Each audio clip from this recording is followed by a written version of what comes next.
Mr. Adegbite, I want to take the opportunity to welcome you to the Senate chambers and to also request you to tell us anything that you need to highlight in your CV or out of it that you think is going to be helpful for the Senate to decide on the confirmation. Once again, you are welcome, and you can now address the Senate. Mr. Senate President, distinguished senators, my name is Olamilekan Adegbite.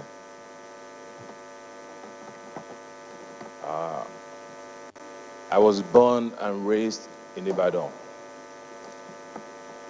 I was privileged to attend the famous Government College Ibadan, where characters are molded.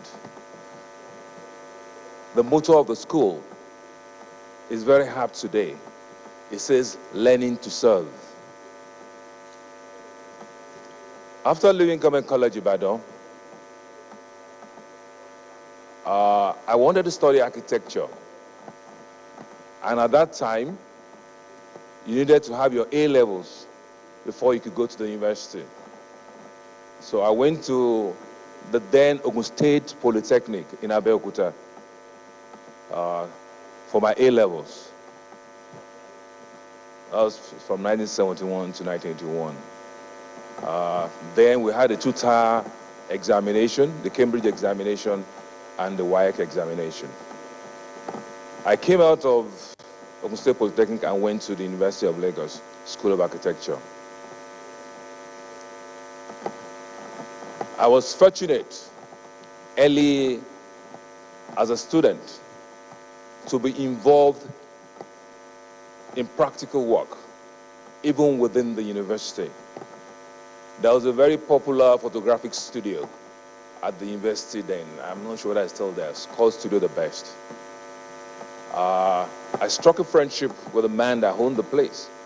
So when it came to time to build a new studio within the university premises, particularly in front of Mariri Hall, he chose me to design and build, and I think I was in second year architecture then. It was a good way to hone my skill, and I did it successfully. So he commissioned a second one at the medical campus of Unilag, which is Idiaba. I also designed and built that as well. This is how I started the foray from architecture into construction. I was also opportuned to work as a student with a firm, and I was saddled with responsibility of some buildings.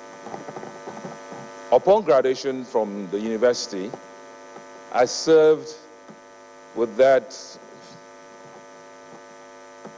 one of the top architectural firms in Nigeria of that time. Unfortunately, the proprietor is late, Chief Lai Balogun, blessed memory, at Modular Group. Modular Group gave me an exceptional opportunity, even for somebody as young as myself in the profession. This was so because the principal at that time was involved in politics. That was the politics of SDP and NRC. So I was opportuned to take senior positions early and to take decisions. One of the landmark projects that I worked on, standing on the shoulder of people who had come to Modular before me, was the Union Bank headquarters in Marina.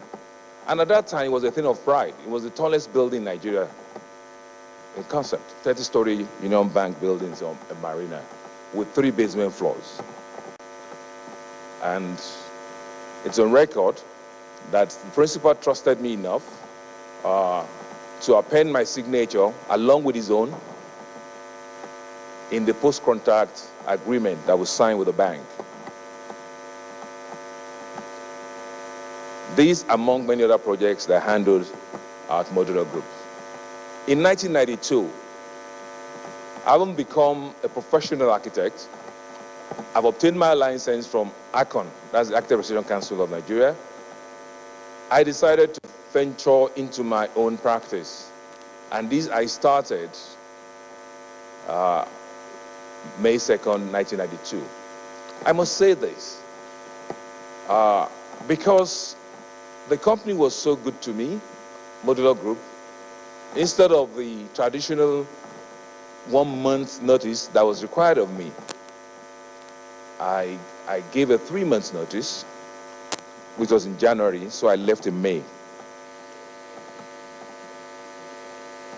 I started practice in 92, and like any young practice, it was a bit rough. I would travel the length and breadth of this country looking for work. But thank God, along the line, I started working for the oil industry, particularly the National Oil, as it was called then. I did a lot of jobs for them, civil works, building works, and all that. This, of course, contributed to owning my skills. Furthermore, I started working for the banking industry as well. And these took me across parts of the country. I could recall particularly, I went to do a job at Bonny Island. Bonny Island, of course, is only accessible by boat. And the logistics, as challenging as it was also very educative. And of course, got me to know other parts of Nigeria. But I must say this, that everything I'd done in the private sector up until 2011 was just preparatory to serving in public office. In 2011, I was privileged to be invited to come and serve the people of Ogun State as Commissioner for Works and Infrastructure. And this opened a new vista in experience, interpersonal relations, dealing with the public, which is all different gamuts coming from the private sector.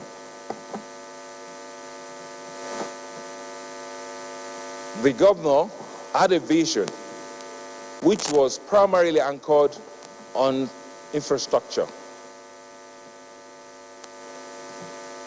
And thank God we were able, in 8 years, we were able to deliver on the governor's vision,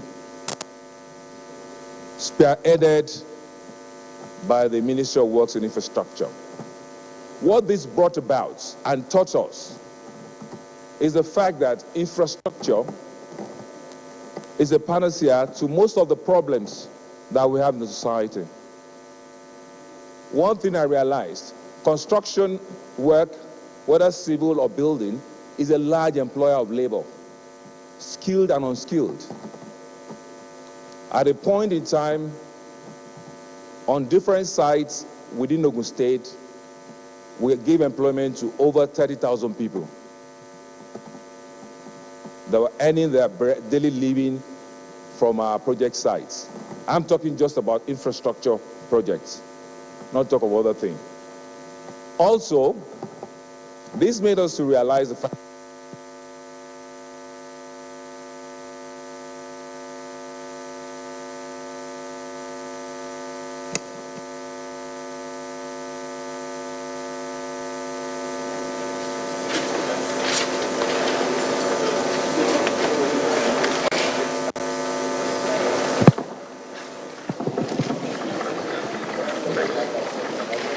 infrastructure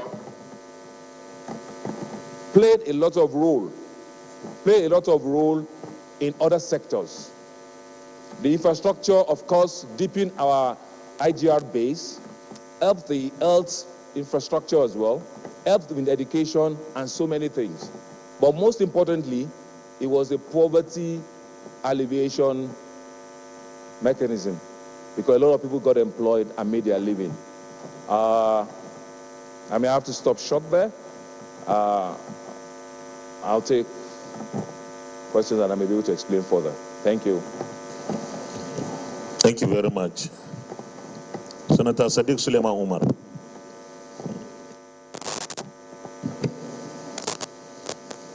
Thank you, Mr. President, sitting chair, my distinguished colleagues. Congratulations, nominee. Thank you, sir. As we say in Nigeria, policies, competent persons, it's not our problem. It is implementation that is always the issue. Now, I'll go further to say that implementation is always an issue because of two key reasons. One, corruption. Two, lack of proper monitoring and evaluation of both the programs, the projects, and indeed the staff, and in fact, even the ministers themselves. So, for corruption, you all know it's a normal cliche, we all talk about it. But I ask you, as you are aware, I believe you drive a car. The major tool for a driver in a car is a dashboard that is easily available for you to see, so that you can monitor your fuel level, your speed, and so on. What is your strategic plan if you are confirmed to ensure that you have a dashboard? Because as you sit in your office, a lot will be happening down, in your ministry, down to the last point. And we'll sit here and appropriate billions of Nigerian people's money. How are you going to make sure that the Nigerian people's money works for them, it gets to the right place at every time? Thank you.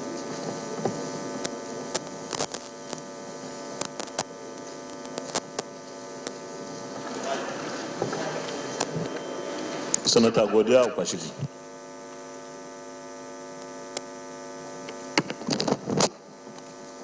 Mr. Chairman, my very distinguished colleagues, Okwashiki Godia is my name, representing Nasarawa North Central District. Mr. Nominee, as an experienced architect with wide experience spanning over 30 years in private sector, I want to believe you will agree with me with the participation of private investment is key to the development of public infrastructure in Nigeria. Now, a nominee, if eventually cleared and sworn in as a Minister of the Federal Republic of Nigeria, what do you think, or which ways, ideas do you intend to help government, or government need to do more in harnessing the private sector resources to contribute much to the national development of this country? Thank you.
Distinguished Senator Rochas Okorocha.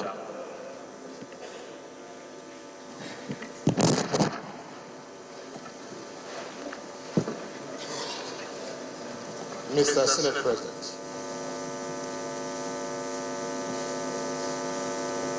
nominee, at this very crucial time of our nation's economic development, Nigerians are looking for ministers who can think outside the box and who can make a difference, a visible difference. We are used to ministers complaining of funding, and so every minister on quote is one that depends with cup in hand begging for budgetary allocation. There has been so much hue and cry since the creation of this nation for infrastructural development. My question to you, nominee, would you say that Nigeria infrastructure development is okay at this moment? And if it's not, in the negative, what is responsible? And what difference will you make from past ministers who handled issues of infrastructure development if you become a minister, in making sure that Nigeria will sing a new song in the case of infrastructure development? That's my number one question. Once you are appointed a minister, you have assumed the responsibility of a leader. Leadership counts. I want you in simple sentence. Can you tell this red chamber what do you think is the problem of Nigeria? Mr. Senate President, Mr. Senate President, I want to request of you, Mr. Senate President, that any nominee that walks in here, the first question you should ask, not us, is that what can you do with your ministry to guarantee happiness to the people of Nigeria? Chairman Committee on Happiness. You have given him the answer. That's a good now. Which one? You tell me that it's happening. Senator Kabir Barkia. Mr. President, distinguished colleagues, I am Senator Engineer Kabir Barkia, presenting Katsina Central. Mr. Nominee, you are an architect and also a former commissioner, works and infrastructure.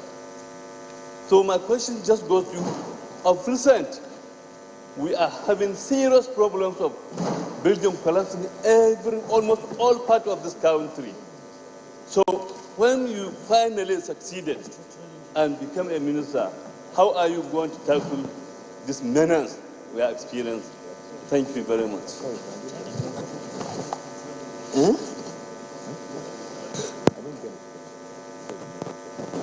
You can respond to the questions, please. Thank you, sir. I can answer the question also.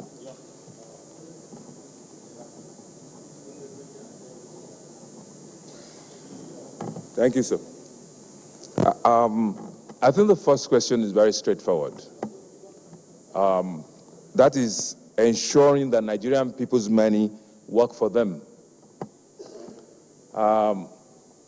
The problem in Nigeria has never been lack of laws or policies or guidelines. Is actually sticking to them. There are laid down principles for procurement. And when this is followed and done transparently, you can get the best value for the money that is spent. This is the best way to ensure that whatever the money is meant for is achieved. And I think that's the best way to make sure that Nigerians get the benefit of the money for the project that is meant for. The next question is getting the private sector involved. I must say this, that for private sector to work in Nigeria, especially with the public office, we need to build confidence. Without apportioning blame, there have been some recent incidences that eroded confidence of the private sector, where there's lack of carryover or continuity from one administration to the other. Government enters into partnership with someone, and maybe that administration goes, another comes in, and that agreement is not properly honored. Of course, this makes investors to be wary. So it's very important for government to honor its obligations, because there's a lot of money in the private sector. Especially there's a lot of money outside the banking sector, in the informal sector, which of course CBN acknowledges. We can harness this if you can get the confidence of our people and they know that they will make their money back. We've done it successfully in Ogun State, and I think we can replicate it at the federal level. The next question is similar to that. Say whether the policy is working or not. I must say that things are getting better.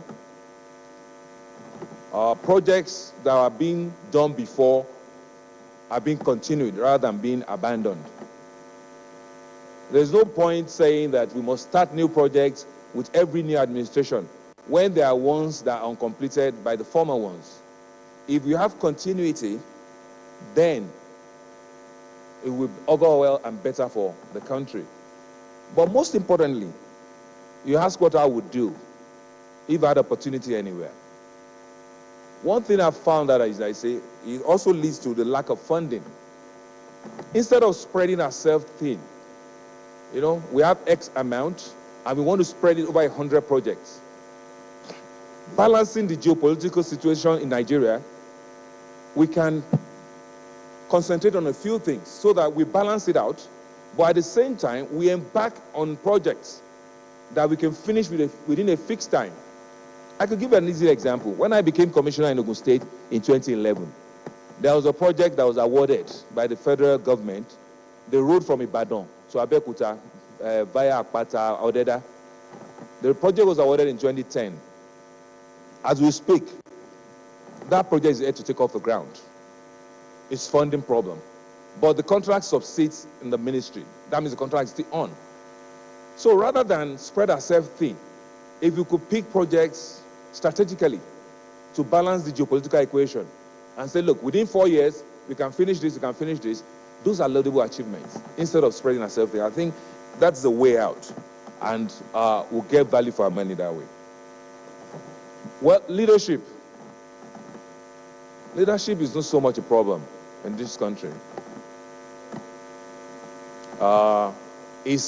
Everybody is a leader in his own right, whether in our homes, on the streets. And what we need to ask ourselves, am I doing it right, even when other people are not there? The spirit of shortcut, we need to eschew it, take it out of our national life. If people are not looking, or because I'm privileged, rather than go and make a U-turn 300 meters down the line, I want to quickly turn left and join the other lane. These are things that we need to. So it's not so much leadership in one place. It's the leaders in all of us. Where we find ourselves, are we doing it right? Even when people are not seeing us. And I think that's what leadership is all about. And lastly, I think the question is about building collapse in Nigeria. It's symptomatic of the society, building collapse. You will find out in most cases, the buildings that collapse all over this country do not have involvement of professionals. I would say out of, I don't know, people cutting corners. Oftentimes, people will come to you, make a design for me, you do the design, you do the stuff. They want to use the professional so they get the approvals. Thereafter, they abandon the professional to go and do. And where concrete is the easiest to abuse because it's plastic. It's not something that you load today and it damages today. It flows. So the deformation is slow. At times it takes years. So when you do a defective project, say, that one we didn't use any professional and it's staying. It encourages and reinforces such people to go and do another one. Of course, when it reaches a critical point, the building will collapse. So that is the problem. We need to go back, and I think the professional bodies are working on this. I know of the Nigerian Institute of Architects.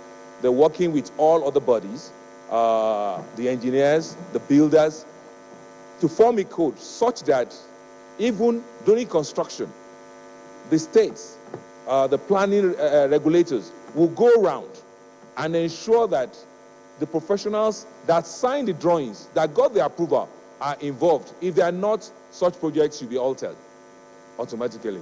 If you do this, it will reduce the effects of building collapses in Nigeria. Thank you. Senators Theodore Oji, Lawrence Rujakpo, and Senator Ama Michael Naji. In that order, please.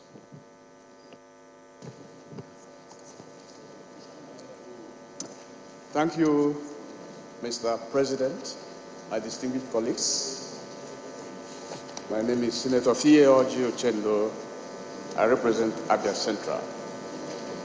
Mr. Potential Minister, you are welcome. And my question is this.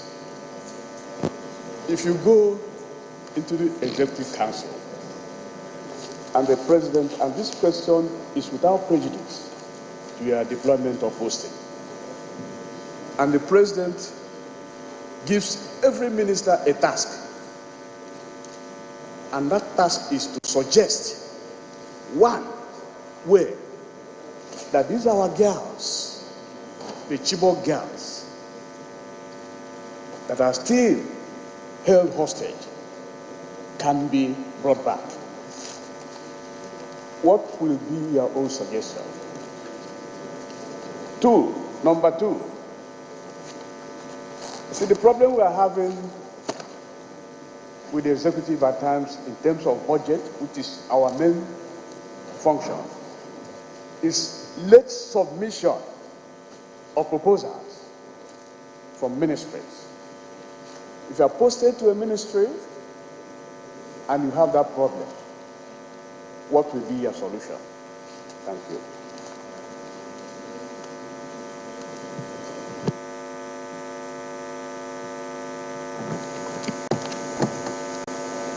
Mr. President of the Senate, sitting as chair, I am Lawrence Ebujapo, representing the productive people of Bayelsa West Central District. I want to join my colleagues to congratulate you on your nomination. Fortunately, we share some commonality. I am also just the immediate past Commissioner for Works, Bayelsa State and Infrastructure. So, thank you. Unfortunately, I may not have had the opportunity of crossing ourselves because most of the times I don't attend the National Council on Works for obvious reasons. Because I believe that some of these things need to be left with the state to do. And I don't think that there's need for us to have that kind of conference to discuss. But anyway, but that's not the subject matter for here now. Now, the question is, we have housing deficits in this country. If you are confirmed as a minister of the Federal Republic of Nigeria, what will you do differently to ensure that we bridge this gap of housing deficit? I'm aware that we had the Shagari housing scheme in those days, and some of those buildings are still within Port Harcourt, which was our former state where we came out from, Bayelsa State. What will you do to ensure that this issue of housing deficit, because the problem of housing is not just a matter of, we must not look for the 3-bedroom flats, the duplexes for people to stay in. So what will you do to ensure that we reduce this issue of housing deficit in this country? My second question is general. We have just been told that the federal government has banned the eating of leather, momo. I will have asked the Minister of Science and Tech, but you are also a minister, and you can be assigned to any portfolio because you have the competencies of being assigned. What do you think we need to do to take forward this policy so that the derivatives we need to derive economically and otherwise from the ban on eating of pomo, because those who eat the pomo derive benefits, but now I want to deprive them of that benefit. How do we translate this benefit to economic benefit to the country? Thank you, Mr. President.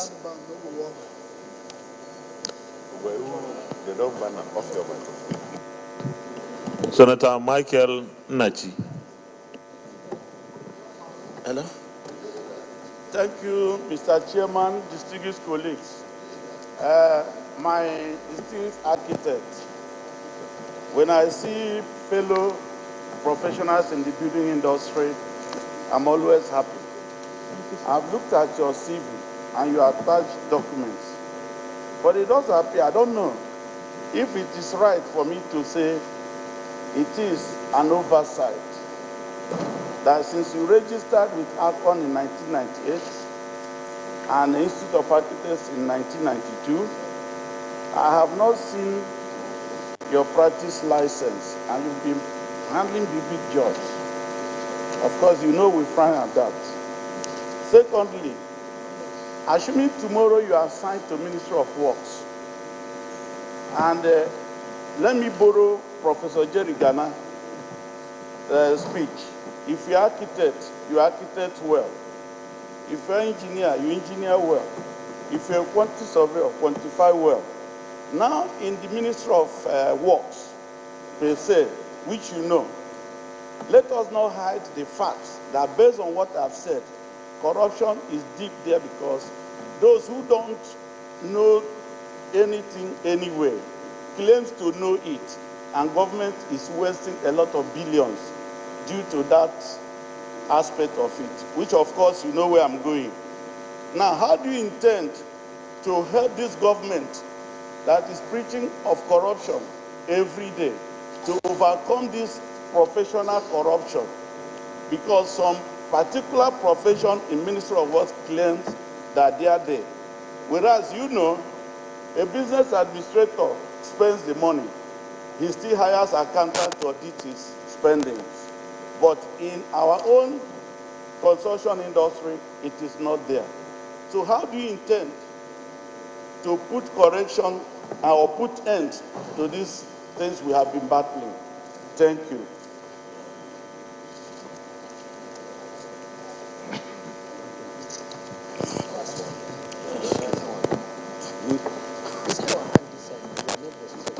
Sorry.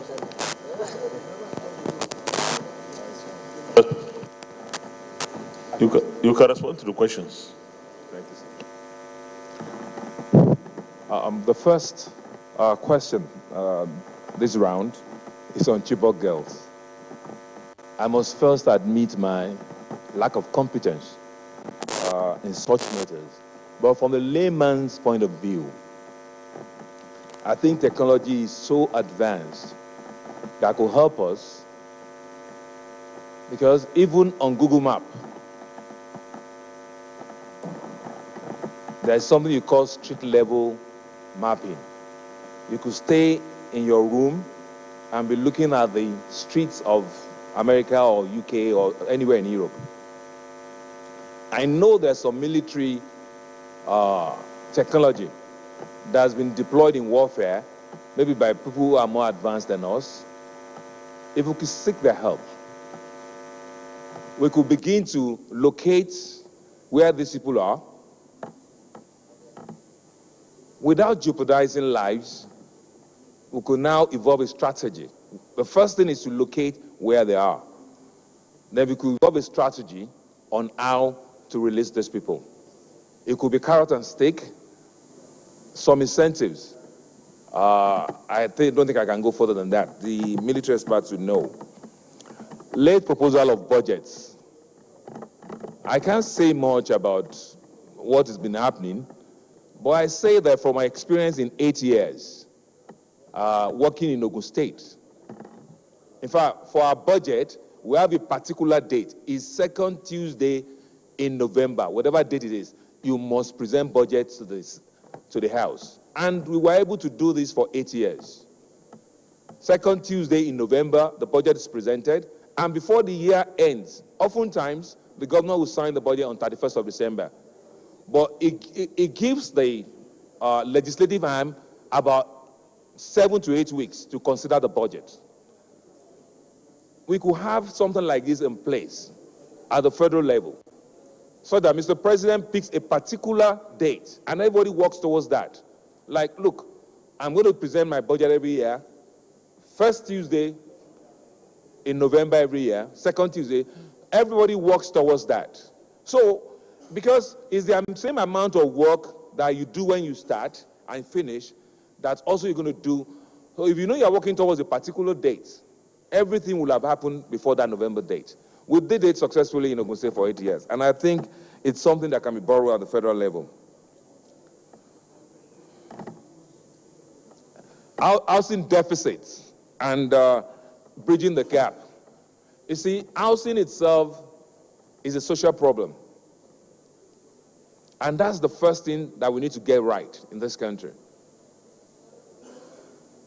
Sorry to say, maybe there are about over 100 senators here. The desire for everybody will be different. That's why everybody talks to the architects. What we tend to do when we are doing mass housing is to do one size fits all. And that's why it has not worked. Just like the distinguished senator said, there are some houses that we inherited as administration. Despite the deficit, people don't have, they are abandoned, nobody wants to live there. Because people were not consulted before the houses were built.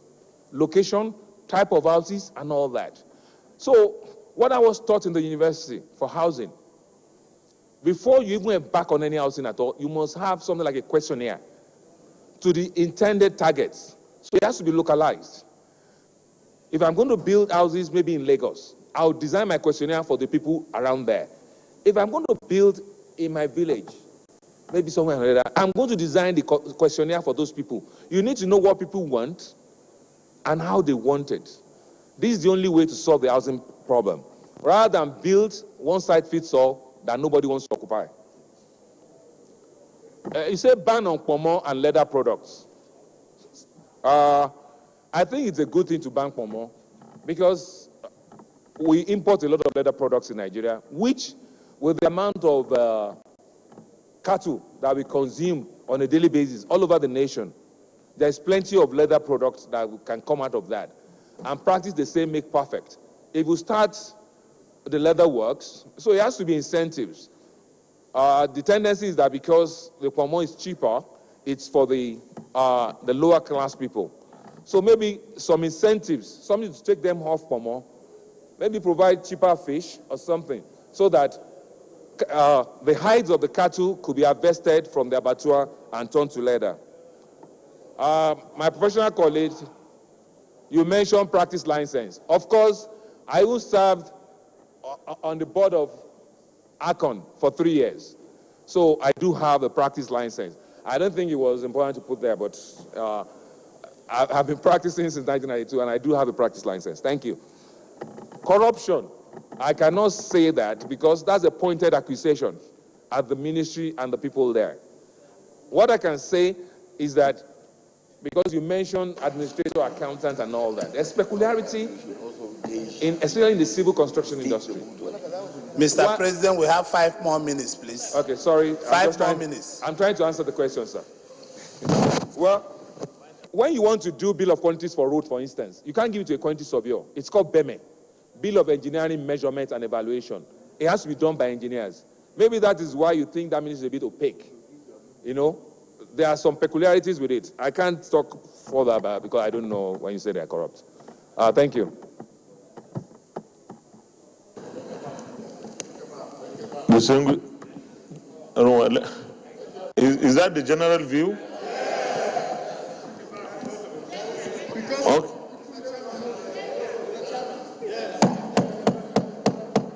Distinguished colleagues, is it the view of the Senate that he takes a bow and go?